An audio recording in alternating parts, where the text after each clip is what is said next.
And people have gotten mad also at Rip Rogers. And by the way, if you're not following him on Twitter at Hustler2754, if you're an aspiring wrestler and you're paying to go to wrestling school, you can probably learn more about wrestling by reading Rip Rogers' Twitter feed and his unique version of shorthand than if you actually go work out in the ring. But if you're also a wrestling fan who actually remembers wrestling when it made sense and legitimately meant something, you'll like it also. But he retweeted something that I actually saw and retweeted myself because it was good. And people started getting hot at him, and now I think he's going to sell Dive t-shirts. But you have the tweet that he retweeted, right? I do. I have it in front of me right now. Can you read that for us in your cool announcer boy voice? I will do my best announcer boy voice. I've never heard announcer boy before, but I will do my best. Every indie match now. Handshake, drawn out move exchange. This is awesome chant. Strike exchange. Dive. No sell indie strong style. Dive. More strikes. No sells. Dive. Flippy floppy sequence. Dive. Hit everybody. Hit everyone with everyone else's finisher. Then Humpty Dumpty, we all fall down. Fight forever chant. Rinse and repeat until every move is useless and means nothing. Dive. Take unsafe shot that looks like shit and hurts like hell, then roll up finish. Handshake and hug after match. Everyone's hand raised. All these guys chant. Go home and type on social media thanking your opponents and company for the match and telling others they should book these guys. Dive. That's amazing. Actually, I mean, every indie match, no, they're actually, especially, in the South, local independents that just try to actually have matches with guys that want to try to have them. But I can't say that's that big of an exaggeration. Can you? In some cases here? No, I can actually say that I read this and I was like, man, that describes a lot of what I've seen in the last several years. I remember when a dive, people would lose their fucking minds when someone did a dive. Oh my God, yes. I remember when Snuka dove over the rope on Morocco, and I know it was 1983 and someone will say, oh, that was a long time ago. It's not about when it was. It's about when you don't do it all the time, it means so much more when you do it. Exactly. If you have 12 7-foot guys, you haven't got any giants. The more people do something, and the more amount of people who are doing it and doing it well devalues it. Whether it's the fucking basketball player hero of the era who does the spectacular dunk or is noted for something, or the fucking home run king in baseball, or the goddamn whatever the fuck, whoever stands out was the most spectacular move, if it's only done every once in a while, but it's usually done by a big star that people pay to see, why then therefore they fucking go crazy, and that's where you draw money. If you got a bunch of guys fucking cartwheeling, leapfrogging, fucking diving over, splashing onto, fucking car wreck video game bullshit all the time in every match, up and down the card, or with no variation, or the earlier matches do more of it than the main events, that's even worse, because at least if your main event stars do it. Before everybody dove out of the ring, I remember one of the more memorable and flawlessly executed professional wrestling spots I've ever seen in my life was when Bill Dundee and Bobby Eaton in Louisville Gardens, but in the Memphis territory, were having an angle. This was in the Louisville Gardens. This was 1 year before Bobby was first seen in Mid-South Wrestling as part of the Midnight Express. So he was really fucking good. Just hadn't been seen. And Dundee was working with his son-in-law, was a main event guy, one of the top 2 box office attractions in the past decade of Memphis wrestling, and wants to tear the fucking house down. And they did a spot where it ended up Bobby took his high backdrop and then Dundee ran and blasted him. And Bobby took the bump flying over the top rope and onto the fucking ground. Boom. And as he staggered up, Dundee to get him ran and dove through the fucking ropes head first. People are like, oh my God. And Bobby obviously caught him, but he basically flying speared Bobby and down they go to the ground. And the place is on their fucking feet.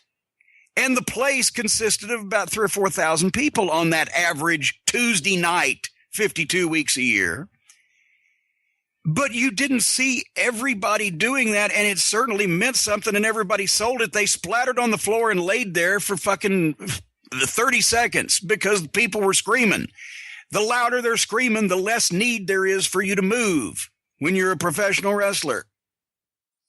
Anyway. Let me ask you something. I know what the answer would be if it was Bill Watts or probably Dusty, probably almost everyone you work for. So I'll ask you as a promoter, what would you have done if one of the preliminary matches, not even just opening match, but one of the first 3 matches on a show, both guys were doing dives to the floor?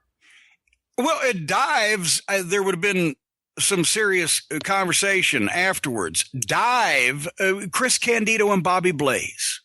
When they were 3rd match out of a 6-match card in Smoky Mountain Wrestling, those guys were both 2 of the most athletic guys, and they were young, and they could do that shit, and that was their shit that got them over. And I'm not talking about what you see today, but I'm talking about dives off the ropes, over the ropes, or some aerial activity for the 90s. And so, of course, that would probably be, if the babyface was doing a dive, it would probably be the spot right before the heel cut him off to get some heat. So you had him up as high as you could go. And in that case, Bobby Blaze might dive over the ropes and tackle Candido. Or if it was the heel doing the dive, it would be Candido when he's almost finished Bobby Blaze during the heat and hits some kind of goddamn dive on him and blisters him on the floor and then tries to beat him. But if they were just doing indiscriminate dives back and forth because they could and hitting finishes and kicking out and all that stuff, they wouldn't have lasted past first week. And one more question before we move on. Just curious, because I don't know the timeline. Did Randy Orton work with Rip Rogers in OVW? Oh my God, yes. Okay. Oh my God, yeah. For the entire time Randy Orton was in OVW, yes, Rip was working on him. And that's why he's, and by the way, Randy Orton is one of the biggest stars, and he chimed in also on Twitter with something with Bully Ray, or Bubba Ray, we'll get to in a second, but Randy Orton is one of the top stars in the business, and he's got wrestling in his genetics, and he's one of the smoothest, most capable workers, etc. I think he's one of those guys, sometimes he's so good, he might not even try hard, he's still good, but he can push himself, but nevertheless, when he tweeted deriding the spot monkeys and the dive artists and etc. He mentioned that the WWE tour grossed $5 million in Europe. And the fucking websites and the internet started reporting it as Randy Orton made $5 million last week. What the fuck? And he didn't word it wrong. They just they couldn't get it, right? But at any rate, one of the tweets in response was Bubba Ray, who was tweeting, hey, if it's, oh my God, do you have his tweet there? I can't remember what he said. If you give me a moment, I can pull it up. Well, it was pro diving, but saying that even, a vet could do a dive when the time was right or whatever. And it had a picture of him doing a dive in Ring of Honor here recently off the top rope. And there's like 3 guys down there with the arms outstretched and mouths open like, oh my God, said that's a big fucking splotch to see coming at you out of the sky. But he was a proponent of it, and Randy tweeted back and said, well, there's a difference between a veteran falling. And everybody thought by that there was going to be a lot of heat. But what a lot of people don't know is that was what the spot was called when Bubba Ray at his heaviest, when he was big, would come off the fucking top with that crossbody. It was called the falling bus. And I'm sure Randy's been underneath that on more than one occasion. Well, did you see what Randy tweeted after that? No, I did not see the follow-up. It was some guy doing a belly flop into a pool.